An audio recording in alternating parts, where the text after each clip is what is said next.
अब बात करते हैं रामलीला पर हो रही महाभारत की।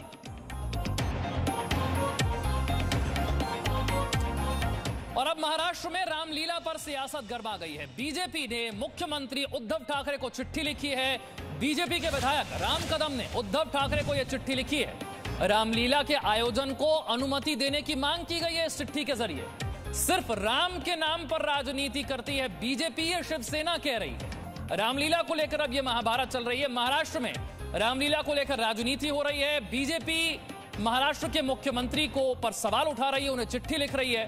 बीजेपी की तरफ से विधायक राम कदम ने उद्धव ठाकरे को यह चिट्ठी लिखी है। चिट्ठी आप देख रहे हैं। रामलीला के आयोजन को लेकर अनुमति देने की मांग इसमें कही गई है। ये तो बीजेपी की बात हुई, लेकिन शिवसेना कह रही है कि सिर्फ राम के नाम पर राजनीति कर रही है बीजेपी।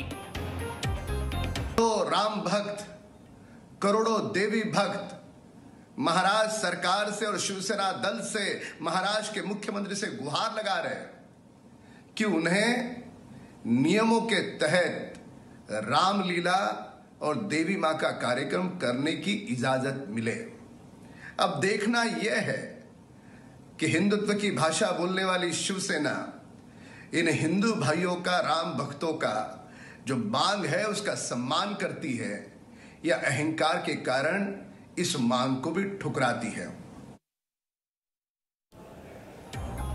और नित्यानंद इस वक्त हमारे साथ ज्यादा जानकारी के साथ जुड़ गए। नित्यानंद, चिट्ठी में क्या लिखा गया है और शिवसेना की तरफ से, मुख्यमंत्री की तरफ से क्या इसको कोई जवाब इस पर दिया गया? जी, आपको बता दूं, सबसे पहली ये जो मांग थी वो बीजेपी के विधायक अतुल भातखलकर ने की थी, इस बात को लेकर कि ये उन्हें परमिशन दिया जाए, महाराष्ट्र में परमिशन दिया जाए। हालांकि ये कहा गया था कि मंदिर तो नहीं खोला गया, लेकिन रामलीला के लिए परमिशन दिया जाए। उसके बाद राम कदम ने लेटर लिखा है मुख्यमंत्री को। लेकिन जिस तरीके से सुबह ये मामला जब ये बीजेपी ने उठाया, बीजेपी के एमएलए अतुल भातखलकर ने ये सवाल उठाया परमिशन को लेकर, तो शिवसेना की तरफ से जो प्रताप सरनाइक है, प्रवक्ता हैं, जो विधायक हैं, उन्होंने ये कहा कि राम के नाम पर जो है वो बीजेपी राजनीति कर रही है। साथ ही साथ इस मुद्दे पर सहानुभूति प्रकट करने की, लोगों का सहानुभूति लेने की कोशिश कर रही है। लेकिन सबसे बड़ा और अहम सवाल ये है कि लगातार पिछले कुछ समय पर देखा जाए तो शिवसेना को हिंदुत्व के मुद्दे पर बीजेपी घेर रही है। पहले मदरसे का मुद्दा था जो सामने था, दूसरा जो मदरसे पे पाबंदी को लेकर जो बीजेपी ने सवाल उठाया था कि जिस तरीके से आसाम में पाबंदी लाई गई, शिवसेना प्रमुख बाला साहेब ठाकरे जब थे तो लगातार जो उनकी भाषा थी, जो उनकी शैली थी, बीजेपी का ये कहना है हम उनका सम्मान करते थे। ऐसे में उन्होंने साफ तौर पर सीएम उद्धव ठाकरे को ये चैलेंज किया था कि वो मदरसा जो है उस पर पाबंदी लगाने का साहस दिखाए। और अब एक कदम आगे बढ़कर हिंदुत्व के मुद्दे पर घेरने को लेकर, साथ ही साथ रामलीला के आयोजन को लेकर उन्होंने ये सवाल उठाया है कि सोशल डिस्टेंस मेंटेन करके बड़े ग्राउंड में जो है ये लिया जा सकता है। लेकिन बिल्कुल वहीं साफ तौर पर देखा जाए तो शिवसेना के लिए ये मुद्दा जो है वो एक गले की हड्डी की तरह बन चुका है ये मुद्दा। बिल्कुल, बहुत बहुत शुक्रिया नित्यानंद इस जानकारी के लिए। सवाल ये उठ रहा है कि क्या महाराष्ट्र में रामलीला के आयोजन को लेकर महाभारत शुरू होने जा रही है? ये सवाल इसलिए क्योंकि महाराष्ट्र में बीजेपी पहले से ही मंदिरों को खोलने की मांग कर रही है, ये आप देख रहे हैं पिछले कुछ दिनों से, और उद्धव ठाकरे की सरकार इसे मानने के लिए तैयार नहीं है। अब नवरात्रि के ठीक पहले रामलीला के मंचन की मांग से एक नई बहस शुरू हो गई। महाराष्ट्र में रेस्टोरेंट खोले गए, बार खोले गए, यही नहीं मुंबई की लाइफलाइन कही जाने वाली मुंबई लोकल भी शुरू हो गई। तो फिर नवरात्रि में रामलीला के मंचन को इजाजत क्यों नहीं मिल सकती? यही सवाल महाराष्ट्र बीजेपी के विधायक अतुल भातखलकर का है। अतुल भातखलकर ने इसे लेकर सीएम उद्धव ठाकरे से अपील की है। बड़े बड़े ग्राउंड पर सोशल डिस्टेंसिंग का ही मर्यादा रखते हुए और कोविड-19 के सभी नॉर्म्स रखते हुए रामलीला हम आसानी से मना सकते हैं।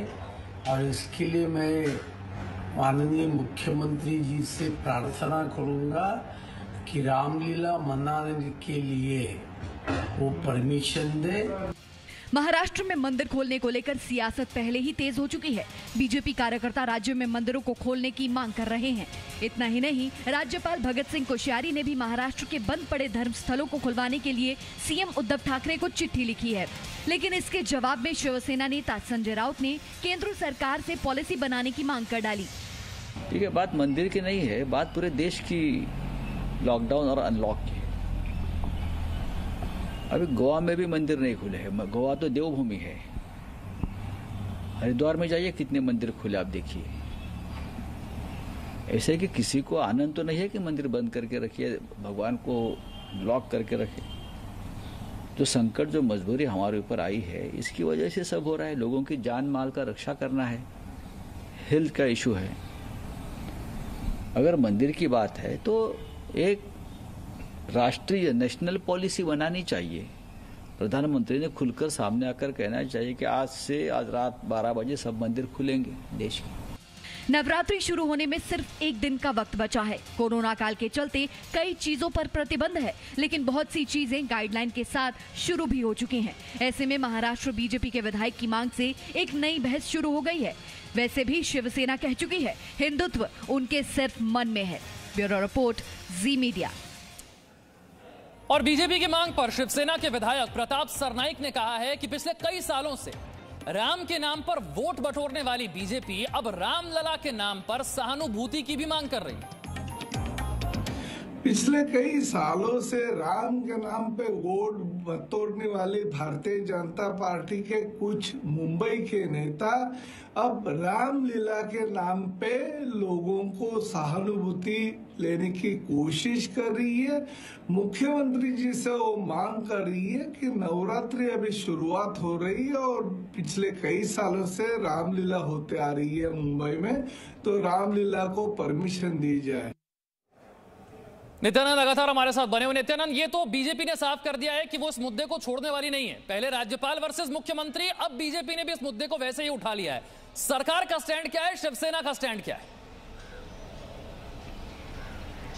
देखिए, शिवसेना का स्टैंड साफ है, क्योंकि जिस तरीके से प्रताप सरनाइक का ये बयान आया है कि राम के मुद्दे पर राजनीति की जा रही है और दिशा निर्देश की बात की जा रही है, और हमारी जो सरकार के कुछ मंत्रियों से जो ऑफ द रिकॉर्ड बात हुई है, तो उनका साफ तौर पर कहना है कि महाराष्ट्र में जिस तरीके से मामले जो बढ़ते जा रहे हैं, कोरोना के बीच में थोड़ा कम हुआ था, वापस जो मामले सामने आ रहे, तो ऐसे में गाइडलाइंस को ध्यान में देखते हुए, क्योंकि वापस कोई परेशानी ना हो जाए, तो जिसे ध्यान में रखकर ये बिल्कुल संभव नहीं है कि इस तरीके के कोई बीच का रास्ता निकाला जा सकता है, गाइडलाइंस के साथ इससे अनुमति दी जा सकती है, कोई ऐसी संभावना है?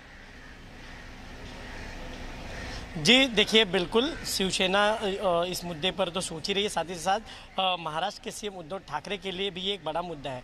बड़ा मुद्दा इसलिए भी है क्योंकि लगातार शिवसेना हिंदुत्व के मुद्दे को उठाती रही है। अब ऐसे में दो मुद्दा, एक मदरसे के पाबंदी का मुद्दा था, इसके पहले अगर मंदिर खोलने की बात थी, तीसरा ये जो और सबसे बड़ा ये मुद्दा है कि रामलीला की के आयोजन की जो है बात की जा रही है। तो ऐसे में राम और आप एक बात अगर गौर से देखेंगे तो बीजेपी का जो बयान आया है उसमें खास तौर पर रामलला इस शब्द का उपयोग किया गया है। यानी इस शब्द के काफी मायने, क्योंकि जिस तरीके से राम मंदिर के निर्माण में शिवसेना लगातार अग्रसर होकर ये बताती रही है कि उनका योगदान रहा है, तो अब ऐसे में बीजेपी जो है हिंदुत्व के मुद्दे पर शिवसेना को घेर रही है और इसमें शिवसेना की मुश्किलें इसलिए भी ज्यादा बढ़ेगी। हिंदुत्व के मुद्दे को लेकर बीजेपी शिवसेना को घेर रही है, शिवसेना की मुश्किलें लगातार यहाँ पर बढ़ती जा रही है। बहुत बहुत शुक्रिया नित्यानंद इस जानकारी के लिए। तो रामलीला को लेकर अब हो रही है महाराष्ट्र में महाभारत। एक छोटा सा ब्रेक, फौरन हाजिर। Presenting B News app available on Google Play and App Store. Download it now.